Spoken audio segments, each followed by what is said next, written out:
하나님 말씀 선포 시간입니다. 말씀하여 주시옵소서.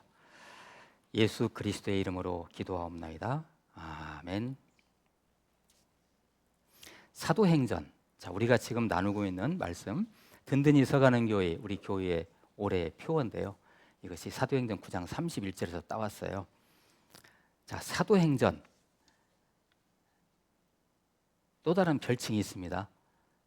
성령행전이라고 합니다. 왜냐하면 사람들이 성령을 받아서 성령의 충만을 받아가지고 그분들을 통해서 교회가 형성이 돼가지고 그 성령의 인도를 받는 사도들이, 그래서 성령행전이라고 그래요. 실은 교회에서 성령을 제외하면 뭐가 있겠습니까? 그죠? 아닌가요? 우리 믿는 자들에게서 성삼위 하나님의 한 분의 인격이신 성령께서 우리를 주장하시지 않는다면 우리가 뭐가 다르겠습니까? 세상 사람과. 그죠? 그래서 성령행전이에요. 사도행전을 또 다른 별칭이 있다면 이게 성령행전인데, 또 다른 또 별칭이 있는데요. 바로 교회행전입니다. 교회행전.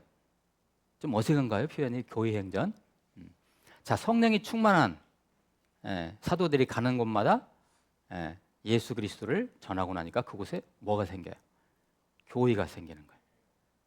하나님이 예수 그리스도의 교회가 생겨서 교회행전이나 또 다른 별칭이 또 하나 있어요. 맞네요. 말씀행전입니다. 말씀행전. 왜? 왜냐하면 가는 곳마다 하나님의 말씀이 성취되기 때문에. 자, 머릿속에 잘 정리되셨죠? 여러분 주위에서 이제까지 살아오시면서 아주 이 술에 취해가지고 자신의 어떤 이성을 잃고 자기 자신을 잃어버리고 이렇게 하는 사람들의 모습을 본 적이 있습니까? 술에 취해가지고. 그 사람이 술에 취하니까 어떻던가요? 그분의 본래의 모습이 아니죠. 술에 취하니까. 성령의 취함도 유사합니다. 하나님의 영인 성령이 임하잖아요. 성령에 취하잖아요. 그러면 그 사람의 원래 모습이 아니에요. 하나님의 인도를 받아요. 술을 마시게 되면 술의 인도를 받지만 성령에 취하게 되면 성령의 인도를 받아요. 성령이 인도하시는 대로, 즉 예수님이 인도하시는 대로 그분이 행동을 하니까 너 원래 이런 모습이 아닌데 너 왜 그러냐? 이렇게 할 정도로 성령이 취해 있으면, 성령이 충만하면 그렇게 되는 거예요. 실은 우리 교회가 아주 이상적으로 그리는 모습이 이런 모습이 돼야 돼요. 모두가 성령에 취해가지고 나 원래 문영수의 모습이 아닌 성령에 취한 예수 그리스도의 인도를 받는 그 모습으로 다른 사람들을 사랑하고 섬기고 교회를 섬기고 경건하게 살아가는 그 모습, 그것이 우리 교회가 우리가 지향하는 그런 모습이죠. 성령에 취해가지고, 성령 충만해가지고. 우리나라 초창기, 기독교 초창기 때 우리나라가 1890년, 80년대 처음으로 복음이 들어왔잖아요. 천주교를 제외하고 우리 개신교를 따져볼 때 그때 이제 이 땅에, 우리 대한민국 땅에 그리스도의 복음이 들어왔어요. 그래가지고 진짜 그냥 성령의 역사가 그때부터 일어나기 시작하는 거예요. 우리 대한민국 땅에. 그래서 특히 그 성령의 역사는 우리 남한 쪽이 아니라 북한 쪽부터 일어나기 시작했어요. 그 북한 분들이 조금 성격이 좀 우리보다 더 화끈한가요? 1903년, 이 연대를 잘 한번 가늠해 보세요. 1903년에 원산이라는 곳이 있죠. 북한의 원산. 강원도 바로 위쪽에 원산이 있잖아요. 이렇게 돌아간 부분에. 그 원산에서 뭔가 이상한 성령의 조짐이 일어나기 시작합니다. 그 원산이라는 곳은 원래 미국의 남감리교 선교사들이 와서 이렇게 강원도 지역과 원산 지역을 이렇게 섬겼던 지역이에요. 근데 그 원산에서 사역했던 캐나다 감리교에서 파송한 하디라는 선교사님이 계셨어요. 하디. 근데 이분이 말이죠, 갑자기 뭔가 성령이 충만함을 입으셔가지고 이분이 성도들 앞에서 이 선교사님이 회개하기 시작했어요. 모든 것이 내 잘못이다. 우리 원산이 이 교회가 부흥이 안 되고 왜 성도님들이 이렇게 사는 것 이렇게 참 안 좋게 사는 모습이 앞에서 인도하는 목회자인 나 때문이다 하고 이 하디 선교사님이 원래 의사예요. 의사. 막 가슴을 치면서 통회하고 자복하면서 회개하기 시작했어요. 하나님 앞에서 기도하기 시작했어요. 그러니까 성도님들이 그 모습을 보고 같이 울면서 같이 기도하기 시작했어요. 그래가지고 막 원산에 그냥 막 이 성령의 막 불이 막 임한 거예요. 그 도시에. 그래서 사람들이 막 곳곳마다 막 회개하고 다니기 시작했어요. 내가 잘못했다고 서로 막 빚 떼먹은 사람들은 다시 그 빚 같이 갚고, 가게에 가서 무슨 물건을 훔쳐온 사람들은 가서 고백해가지고 가게 아저씨에게 그 물건값 지불하고 성령이 충만해져요. 이 1903년도에서 1905년, 6년까지의 이 원산에서의 이 성령의 부흥 운동이 이것이 어디로 가느냐? 바로 서쪽으로 가서 평양으로 가게 됩니다. 평양. 그래서 1907년에 평양에도 똑같은 일이 일어나기 시작합니다. 이 원산보다 더 큰 이제 막 성령의 불덩어리가 막 평양에 임했어요. 여러분 상상이 가십니까? 그 평양이에요. 저 김정은이가 살고 있는 저 평양이에요. 네. 그래가지고 막 그냥 평양이 난리 난 거예요. 막 다들 성령이 충만해가지고 그냥 막 회개하고. 그때 그 세워진 그 유명한 교회가 장대현 교회라는 교회, 장대현. 그리고 나중에 또 산정인 교회 이렇게 있죠. 네. 자, 놀랍죠. 네. 어떻게 해서 이런 일이 일어날 수 있을까요? 네. 성령께서 하시는 거예요. 우리 교회가 2026년 한 해 든든히 서가는 교회가 되고 부흥하는 교회가 되고 성령 충만한 교회가 되는 것은 누가 하셔야 돼 이걸?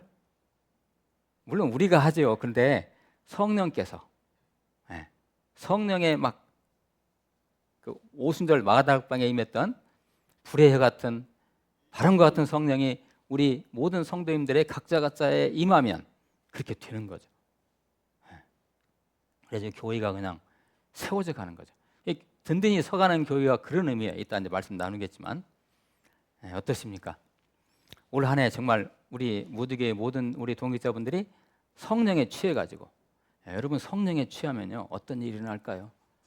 굳이 제가 설명을 안 해도 아시겠지만 학생들이 우리 공부하는 우리 학생들은 성령에 충만한 임하면 어떤 일이 일어날 것 같아요? 학업에 충실해요. 공부하라 마라 말할 것도 없어요. 그리고 가정의 가장들은 어떻게 돼요? 성령이 충만하면 가장의 역할을 충실히 감당하게 되는 거예요. 가정주부는 가정주부 역할을 충실히 감당하고, 그리고 모두가 우리가 교회의 일꾼이잖아요. 일꾼들은 또 어떻게? 이 성령이 충만해지면요, 이 몸된 교회가 머리가 예수님이고 그 예수님의 머리에 붙어 있는 우리가 지체라는 걸 깨닫게 되고 정말 이 교회를요 진짜 섬깁니다. 그렇게 돼가는 거죠. 그렇게 되면은 교회는 당연히 든든히 서가게 되는 것이죠. 사랑하는 우리 동역자 여러분들, 이 말세 시대에 저와 여러분들이 이렇게 한 동역자가 돼서 한 교회를 섬기고 시대와 민족을 섬기고 열방을 섬기게 하는 것이 얼마나 큰 인연입니까? 이 인연은 어디까지 가는 거예요? 우리 예수님 다시 오셔서 새하늘과 새 땅에 임했을 때, 저 영원한 천국에 갔을 때에도 우리는 계속 우리의 이 인연은 이어지는 것이죠. 대단한 인연인 겁니다, 여러분. 저와 여러분은 어떻게 보면 혈연보다 더 끈끈한 그런 인연이죠. 자, 두 가지 것을 한번 생각해 봅니다. 우리 저번 주에 말씀에 이어서 연관지어진 건데 한 두 가지만 같이 한번 생각해 보고자 해요. 하나는 사도행전은 전부 28장으로 되어 있어요. 28장으로 되어 있는데 제가 저번 주 말씀을 선포할 때 사도행전의 주인공은 누구라고 했습니까? 사도 바울이라고 했죠. 사도 바울.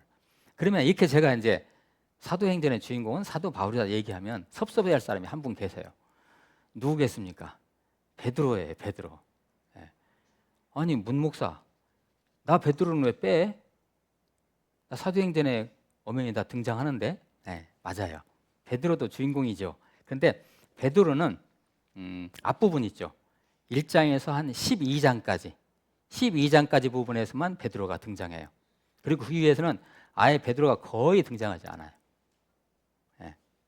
그리고 이 사도행전을 누가가 기록했잖아요. 누가가 기록할 때 이 기록의 의도가 아예 처음부터 보여요.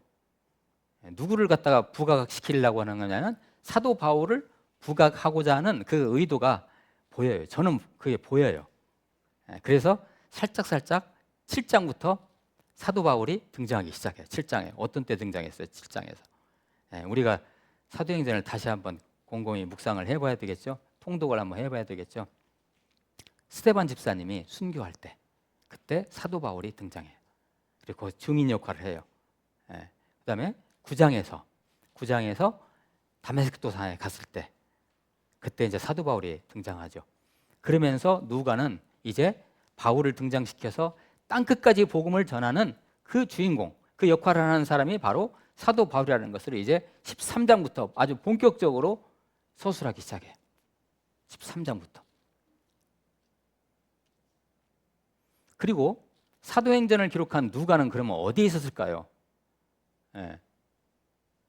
누가가 사도행전을 기록한 누가는 우리가 자세히 사도행전을 읽어보면 16장 부분에 대개 이제 그 전까지는 누가가 기록할 때 보면 관점이라는 게 있잖아요. 관점.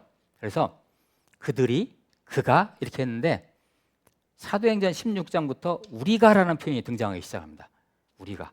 그러면 무슨 얘기냐면은 이 사도행전을 기록한 누가가 16장 부분이니까 이게 2차 전도여행 때예요. 2차 전도여행, 바울의 2차 전도여행 때부터 누가가 그 여행에 동참했다는 걸 의미해요. 그래서 누가 그때부터 계속해서 주치의로서 이 사도 바울의 주치의로서 계속 따라다녀요. 아주 생생하게 그냥 그 장면을 보면서 이제 기록한 것이겠죠. 그러니까 16장 이후부터는 그렇겠죠. 자, 두 번째 생각할 부분, 저번 주 말씀과 연관된 것으로서, 자, 오순절 마가닥방에 있는 제자들이 성령이 충만해서 그들이 제일 먼저 그들에게 나타난 증거가 뭐였습니까? 방언이었어요. 방언. 그때가 이 유대의 절기로 볼 때 맥추절, 77절 기간이라서 전 세계에 있는 모든 유대인들이 그 명절을 쇠로 예루살렘에 다 와 있어요. 예루살렘이라는 도시가 그렇게 큰 도시가 아니에요. 지리적으로 조그마한 도시거든요. 근데 마가다락방에서 120명이 성령의 충만을 받아요. 성령의 충만을 받고 그들에게 성령의 불이 임하니까 그들의 입에서 이상한 언어가 나오기 시작했어요. 120명에서. 그러니까 120명이면 상당히 좀 많은 이 명수잖아요. 그죠? 120명이 막 그냥 성령 충만해지니까 소리도 작게 나오지 않았겠죠. 추측한데. 막 어마어마한 소리로 그 120명이 막 이상한 언어를 갖다가 막 부르기 시작했어요. 근데 주위에 제가 바데, 메데, 엘람, 메소포타미아, 유대, 갑바도기아, 본도, 아시아, 부르기아, 밤빌리아, 이게 지금 각처에서 온 그 나라들이에요. 이게 애굽, 구레네, 리비아, 로마, 그레데, 아라비아에서 온 사람들이, 이 사람들이 유대인들이에요. 전부 다. 근데 그 지방에 사는 사람들이기 때문에 그 지방 언어를 다 알 거 아닙니까? 그죠? 그런데 그들이 전부 다 자기네들 언어로 그들의 방언의 소리를 들었던 거죠. 자, 그러면 그 120명, 그 오순절 마닥방에 있었던 120명이 다 어디 사람입니까? 갈릴리 사람들이에요. 그럼 갈릴리 사람들이 막 성령이 충만해가지고 막 기도를 하면 갈릴리 방언으로 해야 할 거 아니에요. 갈릴리 방언이 아니었다니까요. 그러니까 사람들이 그 세계 각처에서 모인 사람들이 그 자기네 나라들 그 언어로 그 방언하는 소리를 듣고 어? 저들이 갈릴리 사람들인데 왜 저런 말을 하는가? 하고 자세히 들어봤어요. 그들의 방언의 내용이 뭐였을 것 같습니까? 하나님이 주시는 방언이기 때문에 그 내용이 뭐였겠어요? 간략히 제가 요약을 해드리면 당신네들이 죽인 저 예수가 그리스도이다, 메시아다, 하나님이시다. 그래서 그 예수를 잘 믿어야 된다라는 내용이었을 거예요. 자, 제가 사도행전 2장 36절 말씀을 제가 가졌는데요. 2장 36절 말씀 제가 이걸 읽어드릴게요. 한번 잘 한번 보세요. 그런즉 이스라엘 온 집은 확실히 알지니 너희가 십자가에 못 박은 이 예수를 하나님이 주와 그리스도가 되게 하셨느니라 하니라. 이 부분이 어떤 부분이냐면요, 평생 고기만 잤던 베드로가 성령이 충만해지니까 그냥 그 베드로가 수많은 청중들 앞에서 설교를 하기 시작해요. 베드로의 설교 유명하죠. 그 베드로 설교의 한 부분이에요. 잘 들어보셨습니까? 그런즉 이스라엘 온 집은 확실히 알지니 너희가 십자가에 못 박은 이 예수를 하나님이 주와 그리스도가 되게 하셨느니라 하니라. 이게 골자예요. 그들이 그러니까 오순절 마다 앞에서 방언으로 얘기한 내용의 골자 이거예요. 이거 복음이죠. 그러니까 복음의 내용이죠. 자, 우리가 요사이 많은 성도분들이 기도하실 때 하는 그 방언 기도라는 게 있죠. 방언 기도, 우리가 하는 개인적인 방언 기도, 그것과는 약간 성질이 다른 방언 기도예요. 그 오순절 마라닥방에 있었던 그 방언 기도와 우리가 개인적으로 하는 방언 기도는 성질이 달라요. 목적이 다르고 방향이 달라요. 자, 그런 의미가 있었던 거죠. 자, 9장 30절 말씀을 한번 보시기 바랍니다. 사도행전 9장 31절 말씀. 그리하여 온 유대와, 여기는 예루살렘도 포함되겠죠. 예루살렘 온 유대와 갈릴리와 사마리아 교회가 평안하여. 사마리아 교회가, 자, 교회라고 돼 있죠. 우리말로는 교회라고 돼 있는데, 이게 자, 예루살렘에도 교회가 있고 온 유대에도 교회가 있고 갈릴리에도 교회가 있고 사마리아에도 교회가 있으면 교회가 우리가 상식적으로 생각할 때 단수형입니까? 복수형입니까? 이게 교회가 여러 곳이니까 복수로 돼야 되잖아요. 우리 상식적으로 생각하면. 근데 여기에 교회가 단수로 되어 있어요. 무슨 얘기입니까? 이게 세상의 모든 교회가 다 그리스도를 머리로 해서 하나라는 얘기죠. 그 교회가, 모든 교회가 평안하여. 근데 이 말이요, 역설적이에요. 평안하지 않죠, 실제로는. 왜? 박해가 어마어마하게 심한데요. 무슨 평안해요. 밖에서는 그냥 교회에 대한 박해가 심한데 말씀은 평안하여 이렇게 표현해요. 왜 평안하겠어요? 성령 충만하니까요. 하나님의 영으로 충만하니까 밖에서는 교회를 핍박하지만은 그들의 심령은 진짜 평안한 거예요. 평안하여 든든히 서가고. 자, 이 부분, 자, 우리 표현 여기서 나왔잖아요. 든든히 서가고. 자, 든든히 서간다는 이 표현이요, 이게 건축 용어예요. 이게 든든히 서가고가 단단하게 세워지고 이런 뜻이에요. 교회마다 건축하는 교회가 있죠. 교회당, 예배당 건축하잖아요. 우리는 이미 건축했어요. 저와 여러분이 교회니까 건축한 거예요. 여러분이 그리스도 안에서 세워지셨잖아요. 그러니까 건축 끝난 거예요. 아멘도 안 하시는데 이게 바로 든든히 세워진 거예요. 이게 든든히 서가고가 그런 의미예요. 자, 성도 하나하나가 성령 안에서, 그리스도 안에서 건축이 되어지니까 어떤 일이 일어났어요? 서가고 주를 경외함과 성령의 위로로 진행하여, 그 다음에 뭐라고 돼 있어요? 수가 더 많아지니라. 그러니까 우리가 교회의 수적인 부흥이라는 것은요, 일단 뭐가 세워져야 돼요? 우리 각자 하나가 성령 충만한 가운데 교회로서 건축이 되어지면, 세워지면 그 다음에 숫자 부흥은 그냥 따라오는 것이죠. 든든히 서가고 주를 경외함과 성령의 위로로 진행하여 수가 더 많아지니라. 계속해서 앞으로 당분간 여기에 이 말씀을 가지고 우리 또 계속 나눌 것이니까요. 예. 자, 교인은 하나님이신 예수 그리스도가 머리가 되시면, 자, 우리 교회에, 우리 무디교회의 머리가 누가 되세요? 하나님이신 예수님이 우리 교회의 머리가 되시면 그 교회는 그냥 든든히 서갑니다. 이게 너무 중요한 거죠. 그리스도가, 예수 그리스도가 경영하시는 것입니다. 그냥 우리가 경영하는 게 아니고. 예. 자, 오늘 제가 이제 말씀 하나 가져온 에베소서 말씀, 이건 같이 한번 읽어봅니다. 에베소서 4장 15절 16절 말씀. 자, 시작. 오직 사랑 안에서 참된 것을 하여 범사에 그에게까지 자랄지라. 그는 머리니 곧 그리스도라. 그에게서 온 몸이 각 마디를 통하여 도움을 받음으로 연결되고 결합되어 각 지체의 분량대로 역사하여 그 몸을 자라게 하며 사랑 안에서 스스로 세우느니라. 아멘. 스스로 세우느니라. 자, 머리가 누구예요? 그리스도예요. 그러면 우리 각자는 그리스도에 붙어있는 지체예요. 저는 팔, 여러분들은 다리, 눈, 귀 다 붙어있는 그리스도를 머리로. 우리 인간이 그렇게 돼 있잖아요. 이게 이 손이 제 것인 것은 누가 확인해 줘요? 한 머리잖아요. 그죠? 그러듯이. 바로 이 에베소서 말씀이 그 말씀이에요. 계속해서 이 말씀 다시 또 나눌 것이니까요. 자, 예수님의 몸된 교회가 자라고 스스로 세워지면 어떻게 돼요?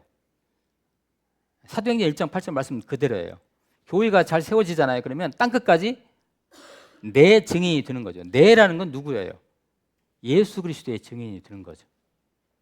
최고의 복이죠. 이것이 순환 구조예요. 자, 예수 그리스도의 증인이 되면 그 교회는 다시 또 탄탄하게 든든하게 세워져 가요. 든든하게 세워져 가면 그 안에서 또 예수 그리스도의 증인들이 나와요. 그래서 교회가 순환적으로 성장해 가는 거예요. 세워져 가는 거죠. 든든히 서가는 것입니다. 그러한 그림을 올 한 해 우리 무디교회 한번 그려 가시기를 축복합니다. 기도하시겠습니다. 하나님, 든든히 서가는 교회, 바로 이 시대의 우리 무디교회입니다. 복을 내려 주시옵소서. 예수 그리스도의 이름으로 기도하옵나이다. 아멘.